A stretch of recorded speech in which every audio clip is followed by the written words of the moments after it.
Summer isn't summer without beautiful garden roses, and the ones we're going to use in a hand-tied bouquet are those provided by David Austin Roses, which are the most beautiful fragrant roses that you can find. It's a typical old-fashioned garden rose, and they do it as a cut flower. So how do we make this hand-tied bouquet? Well, first of all, one of the important things is selecting your plant material. And although these are so choice and delightful, you don't have to have a roses, but you do need to have a round form. It could be a peony, a sunflower, something that's round and going to give structure and focus to the design. You also need a spray form. Again, we've got roses here, but you could use Hypericum, Alchemilla mollis, anything that's got a spray form. And these two shapes provide the perfect bouquet.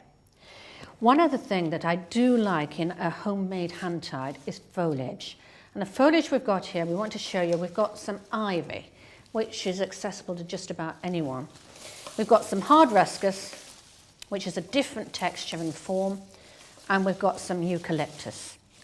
And finally, as our foliage, just to make it a little bit different and exciting, we've got some aspidistra leaves. And we've manipulated them. That means changing the shape. The tip taken down to the top of the stem and then stapled in place once or twice, just like that. And there you have a leaf that is just so easy to use in large hand-tied bouquets. Now Tom is going to show you how to do a spiral technique that just looks so good because the stems are going to be part of the design, placed in a glass container, and it's going to look fantastic. First of all, he's going to take some garden twine and place it round his neck just so that it's there and easy to access. So there you are, Tom. Now you know it's there.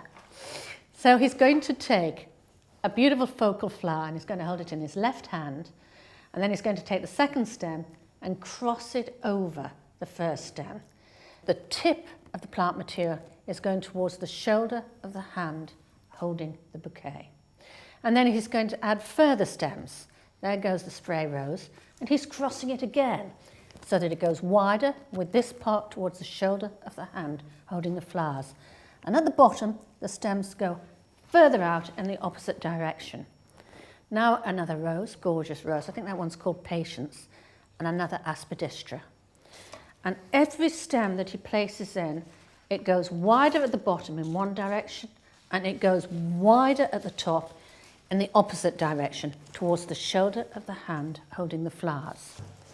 And now, rather than just putting in the one stem of hard ruscus, he's putting in a group, 3 or 4 together, just to give it the strength that balances the stems that he's already placed.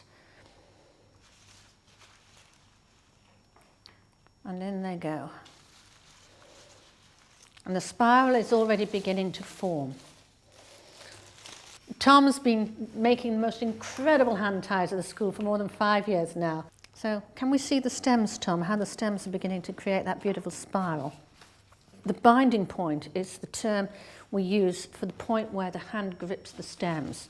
And below that binding point, there are no leaves. All the flowers and leaves have been prepared so that there are clean stems below that binding point. So it's really just 2 actions here. That he's playing the stems in one direction, and then he's placing, in order to get good balance, he's doing a second action, which is placing the stems between the palm of his hand and the stems in the opposite direction, and therefore that doesn't break the spiral of stems.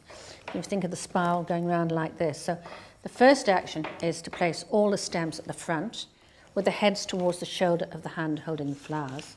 Then the other technique is to place it so that the flower heads are facing in the opposite direction, and that is achieved by placing it between the stem and the hand with the flowers going diagonally in the opposite direction.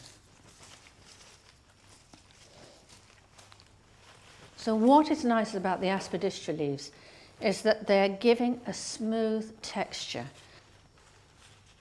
And then when you get to the point where you've got a really well-established spiral and hand-tied, you can do as Tom is doing now and just push them through the centre, because the stems will go straight down and not affect the spiral of stems.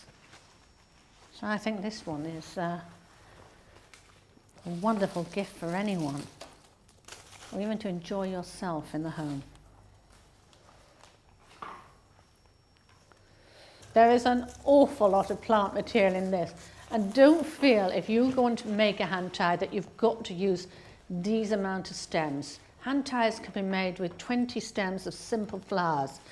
What you need to avoid, any flowers with a linear form, such as stocks, such as gladioli, such as delphinium. What you want is impact. When you look at this bouquet, you want the impact of flowers showing colour, not in bud, but that aren't going to die the next day. But also, the whole bouquet needs to be nice and gently rounded. Well, I've given you, Tom, a length of garden twine. I'm rather concerned now it might not be long enough. But when you're tying, you want to tie it just below the bottom leaves. And you need to take it down. You can wrap it any way you like, you can tie it. But I like to take it around twice, pull firmly, and then to tie it, knot it, on one of the stronger stems, so that if you're using something like a gerbera, which is a soft stem, never pull the twine on that because it'll snap.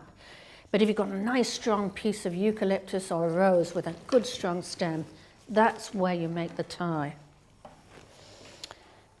Make a knot, and then you cut your stems. For this, I'm going to give Tom the bin and to suggest that you cut them so that the width of the bouquet is approximately the same as the height. That gives a good finish and a good proportions.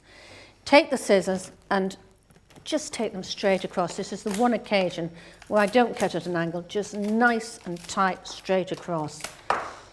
And always watch your fingers when you're doing this.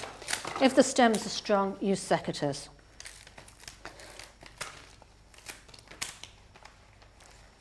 So get those last two stems. If I just take those away, we're going to see if it's going to be able to make the stems stand up. So thank you, David Austin, for providing us with such gorgeous, beautiful, fragrant roses. And thank you, Tom, for making such a splendid bouquet.